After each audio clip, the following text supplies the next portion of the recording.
The world has become markedly more turbulent in recent weeks. Events are moving fast, and in moments like this, what matters most is being clear about the values and the interests that guide us, even as circumstances change.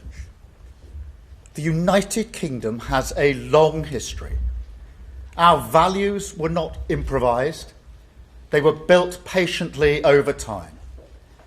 And while we are pragmatic in how we pursue our interests, we are resolute in defending those values when it matters.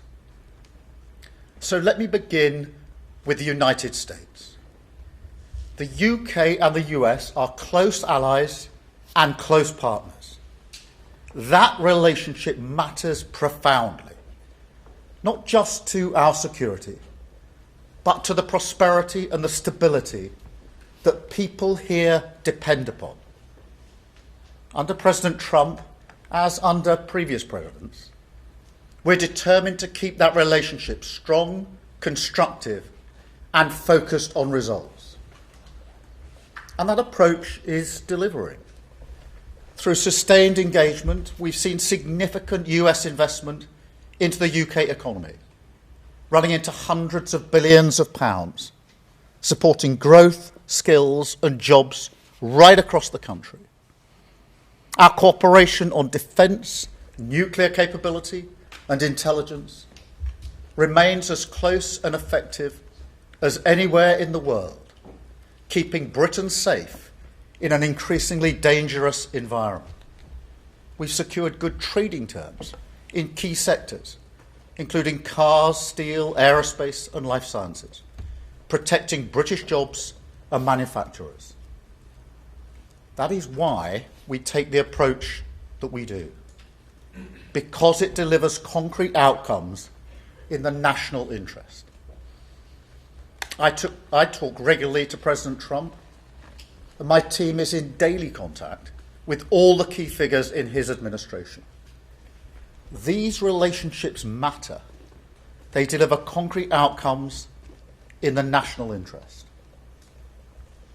Mature alliances are not about pretending differences don't exist. They are about addressing them directly, respectfully, and with a focus on results.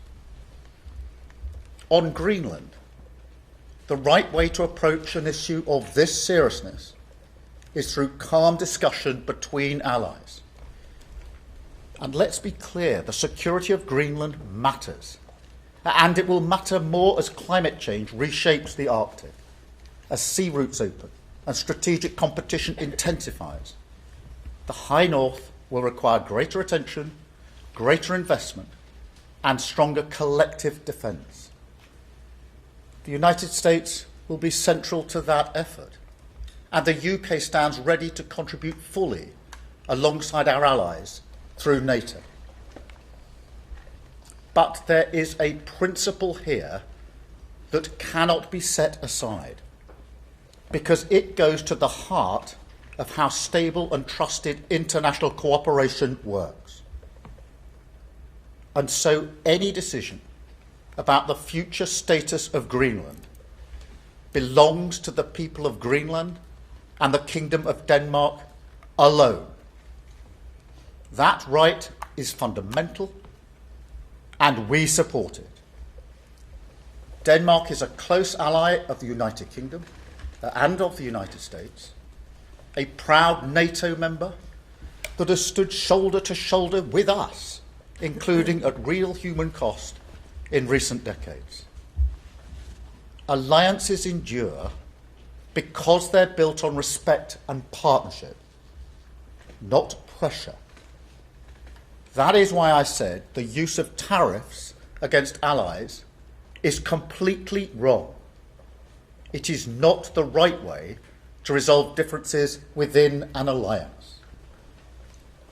Nor is it helpful to frame efforts to strengthen Greenland's security as a justification for economic pressure. Such measures hurt British workers, British businesses, and the British economy. And that is why I've been so clear on this issue. A trade war is in no one's interest. And my job is always to act in the UK's national interest. That is why yesterday I spoke to President Trump, to European leaders, and to the Secretary General of NATO to find a solution rooted in partnership, facts, and mutual respect. Because that is how strong alliances protect shared interests. The same is true on other issues. In the Middle East, we welcome President Trump's focus on sustaining the ceasefire in Gaza and moving on to phase 2. We are open to participating constructively in such efforts. On Ukraine, I can be brief. We strongly support efforts to bring the killing to an end and secure a ceasefire as soon as possible. We recognise President Trump's role in pushing that process forward. And we will work closely with the United States, Ukraine, and our other allies to apply pressure where it belongs on Putin. Finally, let me say why all this matters so directly to people here at home. In today's world, geopolitics is not something that happens somewhere else. It shapes the cost of energy, the price of food, the security of jobs, and the stability that families rely on to plan their lives. When war drives up fuel prices, it's households who feel it first.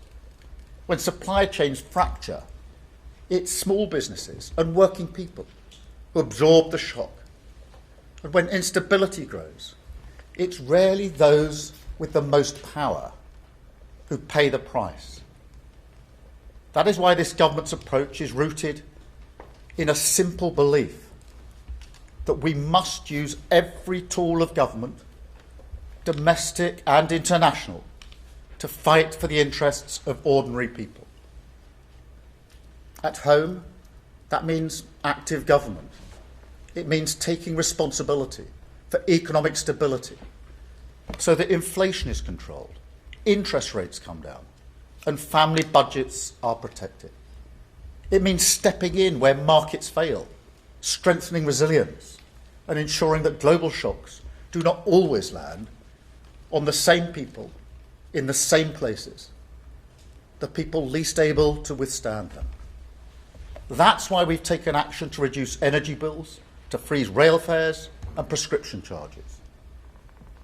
But tackling the cost of living today also means engagement beyond our borders. It requires shaping the world around us, not retreating from it. It requires strong alliances, steady diplomacy, and rules that reduce uncertainty rather than amplify it. That is why our commitment to international law and to alliances founded on trust is not abstract or ideological. It's practical. It's about stability, predictability, and fairness. The conditions that keep prices down, jobs secure, and economies resilient. That is what active government looks like in an age of uncertainty. Steady at home, engaged abroad, and always focused on protecting the people that we serve. Britain is a pragmatic country. We look for agreement. We believe in partnership. We prefer solutions to slogans. And we will not indulge in commentary and gesture politics that harm the British people. But being pragmatic does not mean being passive. And partnership does not mean abandoning principle. That is why it's important to be clear about who we stand with, what we stand for, and where our interests lie. Now, this is a moment for the whole country to pull together. So I warmly welcome the support we've had with regards to Greenland and the proposed tariffs from the leader of the opposition. I thank her for her support. At moments like this, there will always be people who reach for the performative, who think an angry social media post or grandstanding is a substitute for hard work. That's an understandable instinct, but it's not effective. It never has been. It may make politicians feel good, but it does nothing for working people whose jobs, livelihoods and security rely on the relationships that we build across the world. So to conclude, we will work with our allies in Europe, across NATO and with the United States. We will keep dialogue open. We will defend international law. And we will use the full strength of government at home and abroad to protect the security, living standards and future of the British people. That is the approach I will take as Prime Minister, and that is the responsibility that this moment demands.